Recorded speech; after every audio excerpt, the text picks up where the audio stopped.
안녕하세요. 저는 한국생산성공부 지속가능경영 추진단의 김동수 단장입니다. 제가 오늘 말씀드릴 내용은 최신 글로벌 ESG 동향에 대해서 말씀드리도록 하겠습니다. ESG 시장은 정부, 투자기관, 다국적 기업, 평가사, 서비스기관 등 5대 시장 참여자를 중심으로 ESG 시장 생태계가 형성되고 있습니다. 주요 시장 참여자가 제시하는 쟁점 사항에 대한 핵심 ESG 아젠다에 대한 이유가 필수적일 것 같습니다.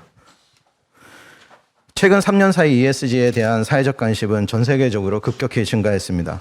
2011년부터 2021년 2월까지 ESG에 대한 관심을 추적해보면 2011년부터 18년까지는 지속적으로 유지되다가 18년부터 조금씩 증가하기 시작했고 2018년 하반기에 변곡점을 만들었으며 2019년 이후 급격히 증가하는 것을 확인할 수 있습니다.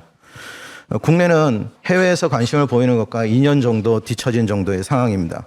2년 정도의 터울을 두고 국내 ESG 언론 보도 상황들을 보면 2019년 1136건의 ESG와 관련된 언론 보도가 있었는데요. 2020년에 4353건으로 급격히 증가했습니다. 그리고 2021년 1, 4분기에는 2020년 전체 보도량을 초과할 정도로 ESG에 대한 관심이 최근에 급격히 증가하고 있습니다.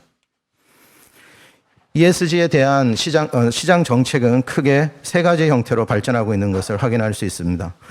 기업 패러다임 전환과 산업 관련 법 제도 강화를 통한 기업에 대한 직접 규제와 금융시장을 통한 간접 ESG 촉진, 그리고 기업의 ESG 정보 공시를 통한 기업의 간접 규제와 같은 형태가 병행되고 있는 것으로 보입니다. 그럼 이 세 가지 동향에 따라서 말씀드리도록 하겠습니다. 먼저 ESG 규제 동향입니다. 글로벌 ESG 관련 규제는 지속적으로 증가하고 있는 추세에 있습니다. 최근 3년 사이 정부 주도의 ESG 규제 도입량이 급증하고 있는 경향을 보이고 있고요. 특히 법규를 통한 의무화와 페널티 부과의 형태로 제도권으로 ESG가 편입되고 있는 것으로 보입니다. 따라서 ESG가 단기적인 유행에 그칠 거라는 시각에는 조금씩 기우로 이렇게 치우치는 것 같고요. 점점 ESG가 제도권으로 편입되는 경향을 보이고 있습니다. 지난 2010년부터 2019년까지 등록된 ESG 규제들 중에서 정부 관련된 규제가 640건, 금융기관의 규제가 3건, 그리고 기타 75건이 있습니다. 글로벌 ESG 법제화 방향은 2025년까지 부정적 영향을 저감하는 형태로 규제가 진행되고 있으며 2030년까지는 기업의 긍정적 영향을 확대하는 방향, 그리고 장기적으로 2050년까지는 전면적인 지속가능성 체계의 도입으로 발전될 전망입니다. 이와 유사하게 국내에서도 다양한 ESG 관련 법안 발의가 증가하고 있습니다. 21대 국회 출범 이후 지난 2020년 6월부터 올해 3월까지 ESG와 관련된 법안 발의는 총 115건으로 확인되고 있습니다.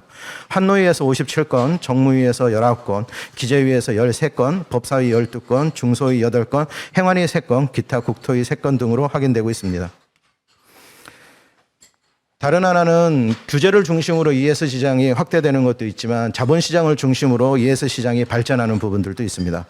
글로벌 기관 투자가들의 움직임을 살펴보면 책임 투자 정책 제정을 도입하는 단계에서 ESG 리스크 프레임을 도입하는 단계, 그리고 더 나아가서 ESG가 미치는 자본시장의 영향을 분석하고 시나리오를 도출하는 단계, 그리고 전체 운영 자산의 리스크를 파악하는 단계에서 ESG 체계로 전면적인 사업 전환을 이루는 단계, 6단계로 구분하고 있는데요. 그중에 글로벌 자본시장들은 4단계에 위치해 있고 국내 시장의 경우 이제 ESG 리스크 프레임을 도입하는 단계에 있는 것으로 확인되고 있습니다. ESG 평가기관들의 움직임을 살펴보면 대형 메이저 플레이어들 중심으로 ESG 시장이 M&A가 진행 중인 걸 확인할 수 있습니다. 다우존스 지속가능경영 지수를 운영하는 S&P 글로벌, MSCI ESG 레이팅을 운영하는 MSCI, 그리고 서스테인 애널리틱스를 운영하는 모닝스타를 중심으로 도미넌트 플레이어를 중심으로 ESG 시장이 급속히 흡사합병되고 있는 과정을 보이고 있습니다. 1999년 DJSI의 S&P JIA가 샘과 합병을 맺은 이후 트루코스트를 인수했고요. 그리고 로베코 샘을 인수하면서 최종적으로 DJSI가 한 자리를 잡았습니다. 그리고 MSCI가 리스크 매트릭스와 KLD를 인수했고 이후 GMI를 인수하고 카본 델타를 인수하면서 또 다른 강자로 자리를 잡았고요. 모닝스타가 잔치, 슬로란, 그리고 GES 인터내셔널 등을 인수한 후에 이를 인수한 서스테이너리틱스를 모닝스타가 인수하는 형태로 글로벌 시장은 3대 주요 평가사를 중심으로 시장이 재편되고 있습니다. 자본시장의 특이한 동향 중에 하나는 자본시장이 발전하면서 ESG에 있어서 ESG를 지키지 않는 기업이나 충족을 못 시키는 기업에 대한 투자 배제와 같은 초기적인 움직임들이 진행되고 있다는 것에 대해서 심각하게 우려를 가지고 있습니다. 일부 경우에는 국내 기업들이 다수 포함된 사례들이 확인되고 있어서요. 그 투자 배제 대상 기업이 되는 우리 기업들의 명단이 들어가는지를 면밀하게 검토할 필요가 있을 것 같습니다. 또 다른 우려사항 가운데 하나는 글로벌 자본시장들 중에서 의결권 자문 서비스를 제공하는 기관들이 최근에 그 ESG와 관련된 투자 평가 기관들을 인수하면서 급격히 ESG 시장으로 진입하고 있는 것에 대해서는 큰 우려를 표하고 있습니다. 이렇게 ESG 시장에 서비스를 제공하는 기관들이 점점 늘어나면서 기업에 대한 피로감도 증가하고 있는데요. 기업에 대한 피로감을 낮추면서 ESG 시장을 확산 발전시킬 수 있는 대응이 필요할 것 같습니다. 다음은 정보공시와 관련된 기관들의 동향입니다. 정보공시 동향은 GRI, SASB, 국제통합보고위원회, TCFD, WEF가 크게 움직임이 있는데요. 기존의 GRI와 SASB가 그 주요하게 이 시장의 플레이어였다면 SASB와 국제통합보고위원회가 합병이 되면서 이제 시장은 4개 기관으로 재편되고 있습니다. 그래서 GRI와 SASB와 IIRC의 통합법인 그리고 TCFD 최근에 ESG 정보 공시 시장에 진입한 다보스 포럼 등이 있습니다. 국제통합보고위원회는 곧 사스비와 금년 내 합병할 것으로 알려져 있는데요. 국제통합보고위원회의 최근의 변화 움직임들을 보면 ESG 정보 공시를 단순한 정보 공시 차원에서 멈추지 않고 이사회 차원에서 ESG 정보 공시를 책임질 것을 요구하고 있습니다. TCFD의 경우 다양한 ESG 공시 기준 중 공론화, 국제화 과정을 진행하면서 국제표준으로 자리 잡기 위해 다양한 노력들을 기울이고 있는 것을 확인했습니다.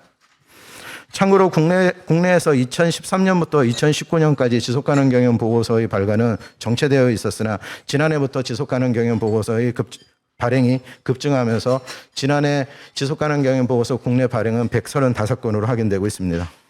다음은 ESG와 관련된 주요 현안과 논의 과제들에 대해서 말씀드리겠습니다. 먼저 ESG 평가 기관의 증가는 최근에 그 모니터링되는 여러 가지 동향들 중에서 가장 그 관심을 받고 있는 상황 중에 하나입니다. 글로벌 ESG 평가 기관의 평가 지표 수, 평가 항목의 가중치, 평가 항목 등이 차이가 있어서 기업들이 상당한 어려움을 겪고 있는 것으로 알려져 있습니다.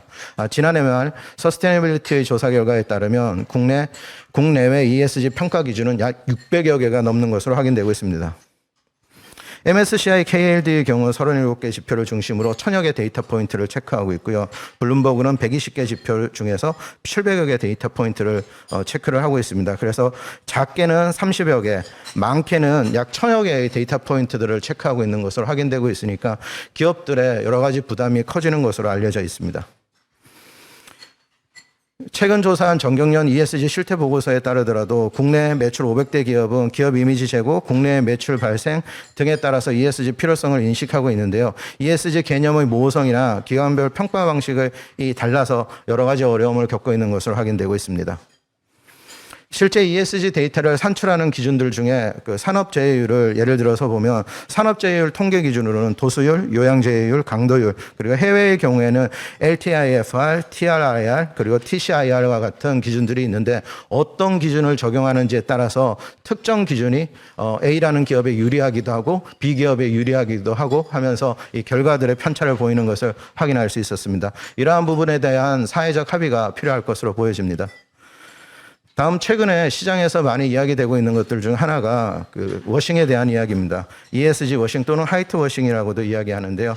많이 언급되고 있는 것들이 그린워싱인데 이외에도 브라운워싱, 임팩트워싱, 블루워싱과 같은 이야기들이 지속적으로 시장에서 나오고 있습니다. 그래서 이러한 워싱들을 방지하기 위한 정책들에 대해서도 고민할 시기가 아닌가 생각을 합니다. 예를 들어 브라운워싱과 같은 경우에는 실제 성과가 뛰어나나 자신들의 성과를 조금씩 공개함으로써 매번 그 성과를 충족시킬 수 있게 보이는 브라운워싱과 같은 그린워싱의 반대작용들도 있고요. 사회적 가치와 같은 그 측정들을 진행을 하면서 가치를 부풀리고 확산되거나 또 다른 측면에서 보면 가치가 저하되어 있는 그런 임팩트 워싱과 같은 용어들도 생겨나고 있는 만큼 이런 ESG가 확산되거나 되게 되면 이런 성과 측정과 평가 같은 것들이 굉장히 중요해지게 되는데요. 이런 데 있어서 우리 사회적 합의와 그리고 또 고도화된 방법론의 개발이 필요할 것으로 보입니다. 2021년 3월 31일 기준 국내 시가총액 100대 기업 중 지난해까지 ESG와 관련된 위원회를 설치하거나 운영한 기업들은 13개고요. 2021년에 설치하거나 예정된 기업이 23개로 확인되고 있습니다. ESG 위원회로 타이틀을 단 기업들이 23개고요. 지속가능경영위원회가 9개 그리고 기타 4개로 확인되고 있습니다. 중요한 것은 ESG 위원회를 도입한 기업들이 제도를 도입을 했지만 실제 운영되는 데 있어서는 보고 검토 사항만을 주요하게 다룸으로 인해서 실제 그 ESG 위원회가 작동하는 것보다는 형식적으로 존재하고 있다는 그런 비판들도 많이 받고 있고요. 그래서 심의 의결 기능이 있는 ESG 위원회를 만들도록 유도하는 그런 정책들이 필요할 것 같습니다. 2020년 글로벌 ESG 채권 발행 금액은 5,220억 달러 규모이고요. 전체 발행량 대비해서 전년 대비해서는 60% 정도 커졌습니다. 특히 최근에는 단지 그린 본드뿐만 아니라 소셜 본드 같은 특이한 형태의 그런 본드들도 많이 출시가 되고 있는데요. 이러한 과정에서 워싱과 같은 그런 논란들이 많이 생기고 있습니다. 최근 글로벌 NGO와 전 블랙락의 지속가능성 투자 책임자가 이야기한 내용에 따르면 월스트리트는 경제 체제를 녹색으로 세탁하고 있고 그 핵심에 내가 있었다라는 폭로도 있었습니다. 이러한 현상들은 시장에서 지속적으로 비판이 제기되고 있는 것은 사실이나 시장 발전의 한 과정으로 이해하고 있고 이러한 워싱들을 방지하면서 ESG가 확산될 수 있도록 제도를 정착하는 것이 중요할 것 같습니다. 국내 기업과 해외 기업의 ESG 정보 공시 데이터를 분석해보면 ESG 정보 공시에 대한 요구가 늘어나는 과정에서 특정 산업의 경우 충실하게 발전하는 반면에 특정 산업의 경우 정보를 왜곡하는 경우들도 데이터 분석 결과 확인되고 있습니다. 마지막으로 말씀드릴 내용은 최근 ESG에 대한 동향이 단지 대기업에만 국한되어 있지 않고 중소 중견기업으로 확대되는 부분들이 굉장히 우려되는 상황입니다. 따라서 이런 중소 중견기업 부분에 있어서 ESG가 확산되는 데 있어서 우리가 어떤 정책을 만들어낼지에 대한 것들이 굉장히 이런 ESG 확산과 정착에 중요한 역할을 하게 될 것 같습니다. 알려진 바와 같이 애플은 이미 71개 협력업체들에 대한 ESG 도입을 촉구하고 있는 상황입니다. 끝으로 KESG 추진 배경에 대해서 간략히 말씀드리겠습니다. 국내에 다양한 ESG와 관련된 평가 지표들이 있습니다. 국내의 ESG 평가 시장 확산에 따른 시장 혼란을 해소하고 평가 신뢰도를 제고하고 기업 대응에 대한 부담 축소를 위해서 한국 산업 표준으로서 ESG 기준 지표 개발이 추진되고 있습니다. KESG 지표는 기업을 평가하는 기준이라고 하기보다 기업의 ESG에 대한 산업별 기준을 제시하는 그런 기준으로 개발되어 가는 과정을 거치고 있습니다. 그래서 국내에서 연내 표준화와 공론화 과정을 거쳐서 국제화될 수 있는 프로세스를 밟도록 하겠습니다. 이상입니다.